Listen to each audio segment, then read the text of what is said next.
Welcome to chemistry classes by doctor Neelam. आज के इस वीडियो में मैं आपको बताऊंगी टाइप्स ऑफ ऑर्गेनिक रिएक्शंस या कार्बनिक अभिक्रियाओं के प्रकार।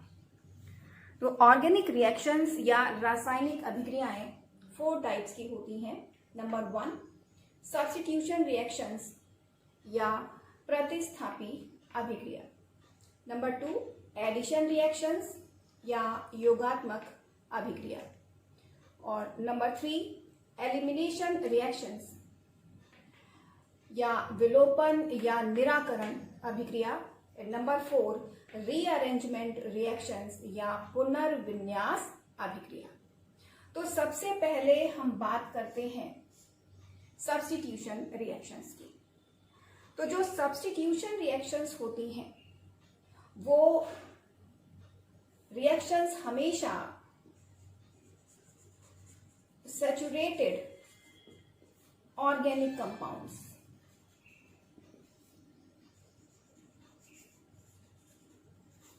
या हिंदी में कहें तो संतृप्त कार्बनिक यौगिकों में ही होते हैं।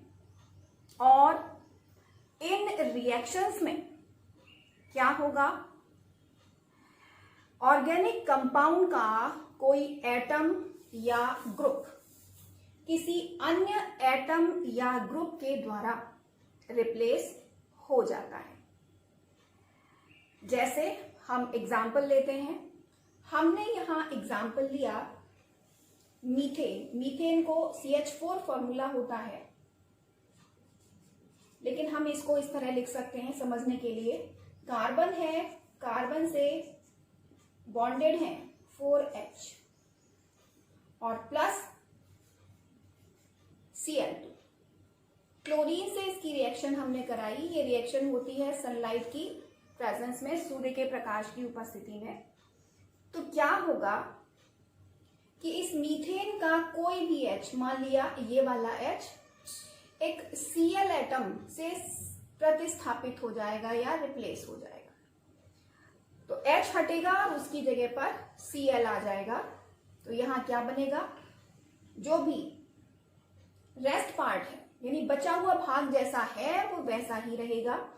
तो यहां पर C है, C से 3H जैसे बॉन्डेड थे वैसे ही रहेंगे और ये H की जगह क्या आ गया, Cl, और प्लस ये H और जो सेकेंड Cl है वो मिलकर बना लेंगे HCl। तो यहां हमने क्या देखा कि सब्स्टिट्यूशन रिएक्शन में ऑर्गेनिक कंपाउंड का एक एटम एक अन्य एटम Cl के द्वारा रिप्लेस हो गया और यहां आ गया Cl, यानी मीथेन से बन गया मिथाइल क्लोराइड। और इसी रिएक्शन को हम सिंपल तरीके से कैसे लिख देते हैं, यानी कि CH4 प्लस Cl2 सनलाइट की प्रेजेंस में रिएक्शन हुई, एक H हटा, Cl आ गया, तो बन गया CH3Cl प्लस HCl। ये एग्जाम्पल हो गया इसका। हम एक और एग्जाम्पल लेते हैं समझने के लिए। जैसे हमने यहां पर लिया CH3Cl, यानी कि C से 3H, यानी यही जो बना है Cl, और इसकी रिएक्शन हमने कराई KOH से। जो KOH है वो होना चाहिए एक्वस, या हिंदी में कहें तो जलीय, जलीय होना चाहिए।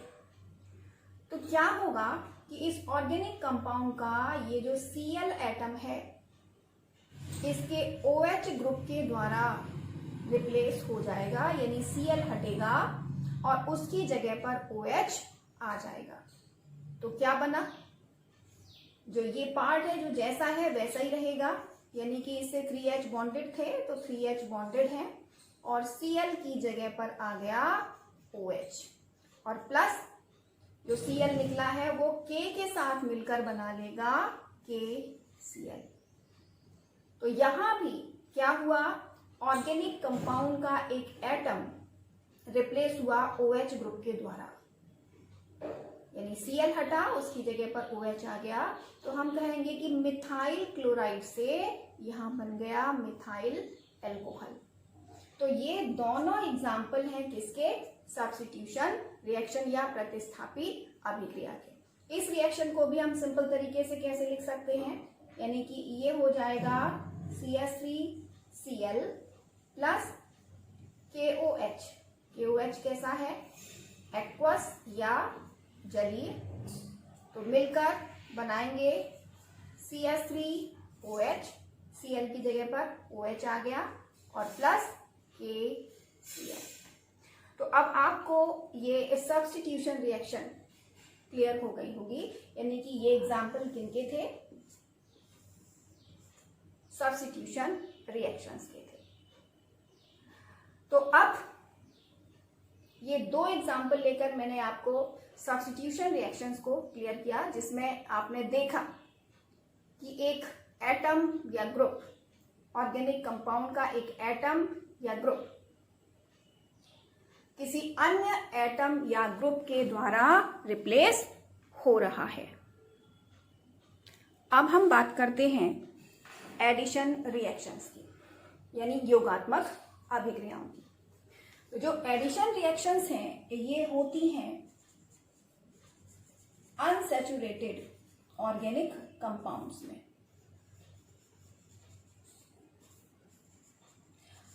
अनसैचुरेटेड ऑर्गेनिक कंपाउंड्स या असंतृप्त कार्बनिक यौगिक में। असंतृप्त कार्बनिक यौगिक जनरली हो सकते हैं एल्कीन और एल्काइन।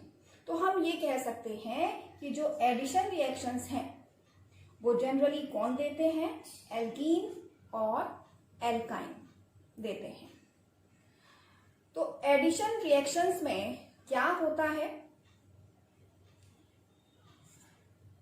कि कार्बन कार्बन के बीच में डबल बॉन्ड, अगर एल्कीन है तो डबल बॉन्ड होगा और अगर एल्काइन है तो ट्रिपल बॉन्ड होगा। कार्बन की वैलेंसी 4 होती है, तो बीच में डबल बॉन्ड होने के कारण अन्य 2 वैलेंसी से, अन्य 2 संयोजकताओं से कोई भी और एटम या ग्रुप बॉन्डेड होगा।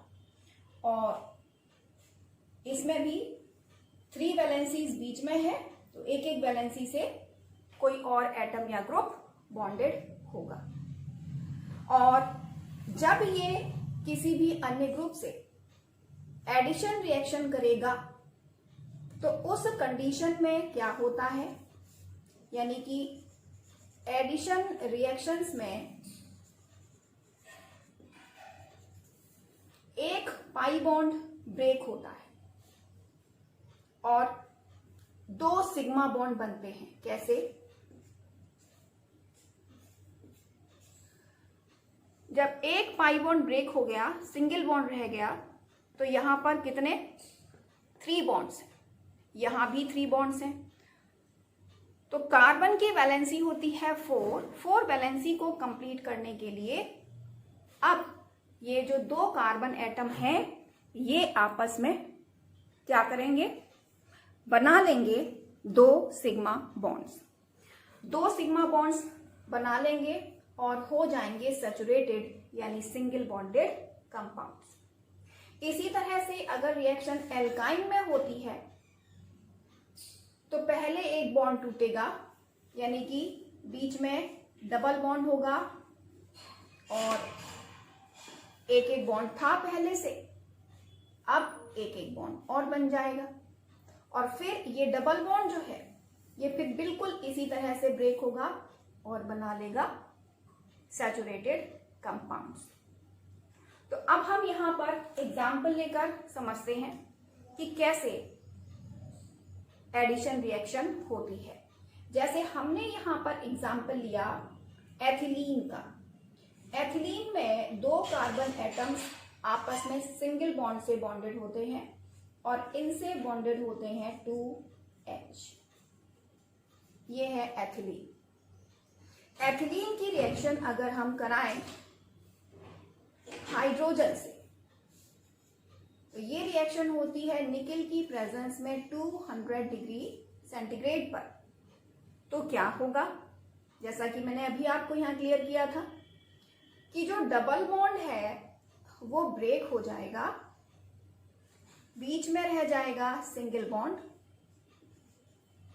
जैसा पार्ट है ये और वैसा ही रहेगा, और कार्बन अपनी वैलेंसी कंप्लीट करने के लिए ये एक एक H जो H2 है इसका एक एक H अपने आप में बॉन्डेड कर लेगा, यानी कि H का इसमें एडिशन हो गया, योग हो गया, इसीलिए ये रिएक्शन कहलाई एडिशन रिएक्शन या योगात्मक अभिक्रिया। दो रिएजेंट हैं आपस में जुड़कर एक प्रोडक्ट, एक कंपाउंड बना रहे हैं। और इसी तरीके से हम एक और एग्जाम्पल लेते हैं समझने के लिए, जैसे एथिलीन का ही एग्जाम्पल हमने लिया, ये और प्लस HBr, ये रिएक्शन होती है सनलाइट की प्रेजेंस में।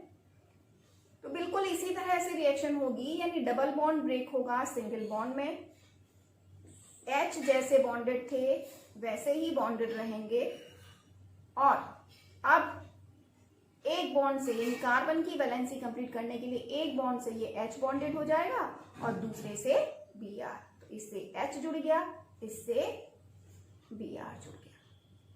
तो ये हो गई एडिशन रिएक्शंस या योगात्मक अभिक्रिया। क्यों? क्योंकि इसमें दो रिएक्टेंट्स आपस में ऐड होकर यानी आपस में जुड़कर एक कंपाउंड बनाते हैं। और एडिशन रिएक्शंस की विशेषता क्या है कि इसमें अनसैचुरेटेड ऑर्गेनिक कंपाउंड्स रिएक्शन के बाद सैचुरेटेड कंपाउंड्स में चेंज हो जाते हैं, यानी कि अनसैचुरेटेड ऑर्गेनिक कंपाउंड चेंज हो गए सैचुरेटेड ऑर्गेनिक कंपाउंड्स में। तो अब आपको एडिशन रिएक्शन क्लियर हो गई होगी। तो क्या है एडिशन रिएक्शन में? यानी एडिशन रिएक्शन में अनसैचुरेटेड ऑर्गेनिक कंपाउंड जैसे एल्कीन या एल्काइन क्या करते हैं, अन्य एटम से बॉन्डेड हो जाते हैं, यानी अन्य एटम्स या ग्रुप्स इसमें जुड़ जाएंगे और इनके पाई बॉन्ड ब्रेक होंगे, और एक पाई बॉन्ड के ब्रेक होने पर दो सिग्मा बॉन्ड बन जाएंगे और कंपाउंड अनसैचुरेटेड से सैचुरेटेड हो जाएगा। तो इस तरह से आपको अब एडिशन रिएक्शन भी क्लियर हो गई होगी। अब हम बात करते हैं एलिमिनेशन रिएक्शंस की। तो जो एलिमिनेशन रिएक्शन है ये एडिशन रिएक्शंस की बिल्कुल ऑपोजिट होती हैं, यानी इसके बिल्कुल विपरीत होती हैं। जो एडिशन रिएक्शंस हैं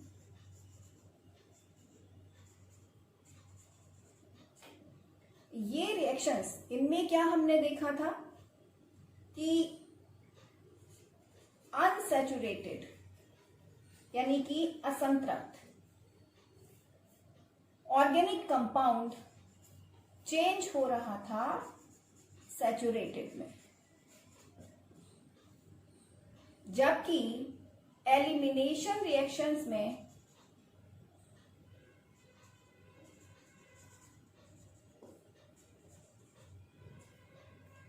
ऑपोजिट होता है, सैचुरेटेड कंपाउंड चेंज हो जाता है अनसैचुरेटेड ऑर्गेनिक कंपाउंड्स में। ऐसा कैसे होगा? तो एलिमिनेशन रिएक्शंस में क्या होगा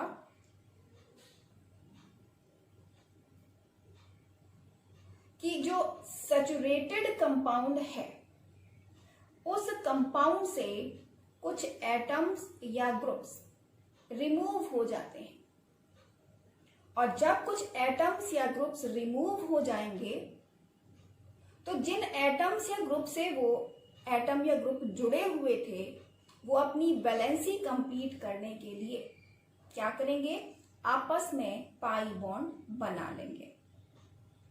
जैसे हम एग्जाम्पल लेते हैं, यहाँ पर एक रिएक्शन है जिसमें इथाइल क्लोराइड का फॉर्मूला होता है CH3CH2Cl, जिसको हम ऐसे लिख सकते हैं, कार्बन है, कार्बन से 3H बॉन्डेड है, सेकेंड कार्बन से 2H बॉन्डेड है और फिर इससे बॉन्डेड है Cl, प्लस इसकी रिएक्शन हम कराते हैं KOH, और KOH होना चाहिए एल्कोहलिक। तो जब एल्कोहलिक KOH से रिएक्शन कराते हैं तो जो K है वो इसमें से Cl को एलिमिनेट कर देता है, और जो OH है वो इस जो Cl निकला था, जिस कार्बन से बॉन्डेड Cl निकला था, उसके पास वाले कार्बन से एक H को एलिमिनेट कर देता है, और ये OH इस H के साथ बनाता है H2O। तो हमने क्या देखा कि ये जो दो कार्बन हैं, इनसे जो H जुड़े थे जैसे हैं वैसे ही रहे, लेकिन H भी निकल गया और Cl भी निकल गया, इतना पार्ट केवल बचा है।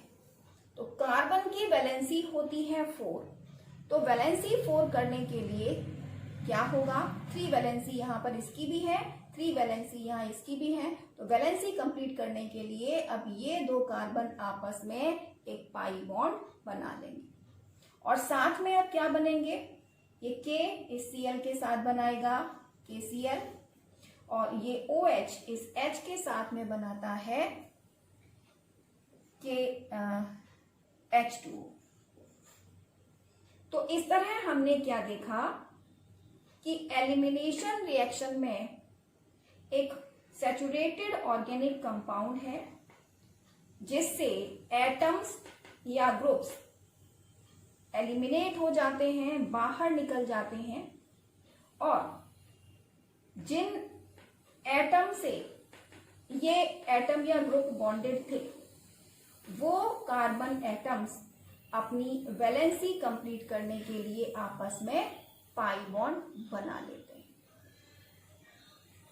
और एक और विशेष ध्यान दीजिएगा कि यहाँ पर हम क्या देखते हैं कि ऑर्गेनिक कंपाउंड में यानी कि 2 सिग्मा बॉन्ड इनके ब्रेक हुए हैं, यानी कि 2 सिग्मा बॉन्ड टूटे हैं, तो उनकी जगह पर बना है एक पाई बॉन्ड। बिल्कुल ठीक ऑपोजिट है एडिशन रिएक्शन के। एडिशन में हमने क्या देखा था कि एक पाई बॉन्ड ब्रेक होता था तब 2 सिग्मा बॉन्ड बनते थे, इसमें क्या है 2 सिग्मा बॉन्ड ब्रेक होंगे तब एक पाई बॉन्ड बनेगा। तो अब ये रिएक्शन आपको क्लियर हो गई होगी। हम इसी तरह से एक और एग्जाम्पल लेते हैं, सेकेंड एग्जाम्पल में हमने यहाँ पर लिया एथिलीन डाइक्लोराइड। एथिलीन डाइक्लोराइड यानी कि CH2Cl एंड CH2Cl। इसको हम कैसे लिख सकते हैं, 2 कार्बन हैं जिनसे ये H बॉन्डेड हैं और एक Cl बॉन्डेड है। इसकी रिएक्शन हम करा दें जिंक डस्ट से। जिंक के साथ इसको हम जब हीट करते हैं तो ये जिंक क्या करता है, इनमें से ये दोनों Cl को एलिमिनेट कर देता है और इन Cl के साथ में बना लेता है जिंक क्लोराइड ZnCl।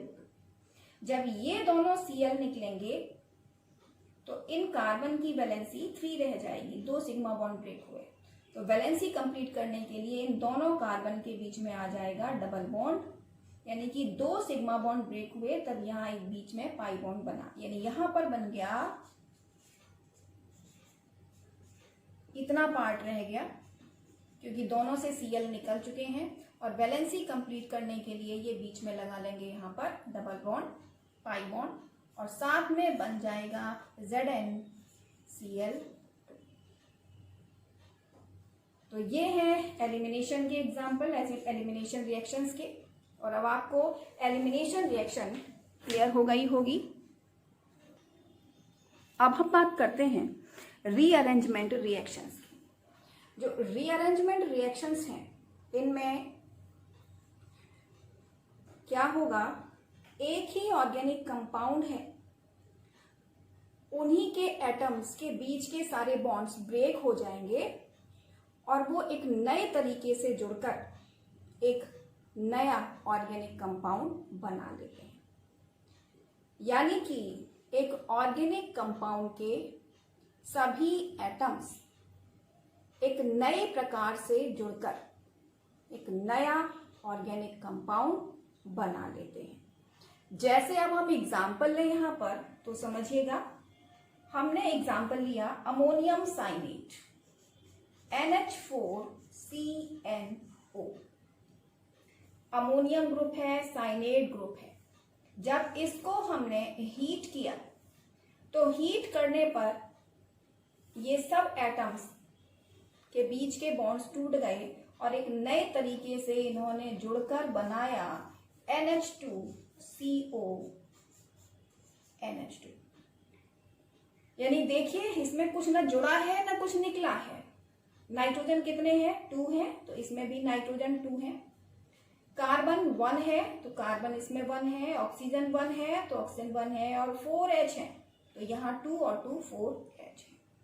यानी उतने ही एटम्स सभी रीअरेंज होकर एक नया कंपाउंड बना लेंगे जिसमें फंक्शनल ग्रुप चेंज होगा या फंक्शनल ग्रुप की पोजीशन चेंज होगी। तो यहां अमोनियम साइनेट को हीट करने पर सभी एटम्स रीअरेंज होकर पुनर्विन्यासित होकर बनाते हैं यूरिया। तो ये एग्जाम्पल हो गया रीअरेंजमेंट रिएक्शन या पुनर्विन्यास अभिक्रिया का। इसी तरह से हम एक और एग्जाम्पल लेते हैं। हमने लिया यहां पर butene 1 CH3 single bond CH2 single bond CH double bond CH। जब ब्यूटीन 1 को हीट किया गया तो क्या होगा, इस कार्बन का एक H यहां से ट्रांसफर होकर इस H के पास, इस कार्बन के पास आ जाएगा। यानी कि ये यहां ट्रांसफर होकर आ जाएगा। जब यहां ट्रांसफर होकर आ जाएगा तो डबल बॉन्ड ट्रांसफर होकर यहां आ जाएगा। ये इसमें रीअरेंजमेंट हुआ। यानी यहां क्या बना, CH3 single bond CH double bond CH single bond CH3। क्योंकि जब H यहां जाएगा तो इस कार्बन की वैलेंसी तो कंप्लीट हो गई, तो ये दोनों कार्बन अपनी वैलेंसी कंप्लीट करने के लिए यहां डबल बॉन्ड बना लेंगे और ये क्या बन गया, ब्यूटीन 2। तो ये रीअरेंजमेंट रिएक्शंस के एग्जाम्पल हुए। अमोनियम साइनेट से बना यूरिया और ब्यूटीन 1 से बन गया ब्यूटीन 2। तो इस तरह से आपको ये रीअरेंजमेंट रिएक्शंस समझ में आ गई होंगी। Thank you.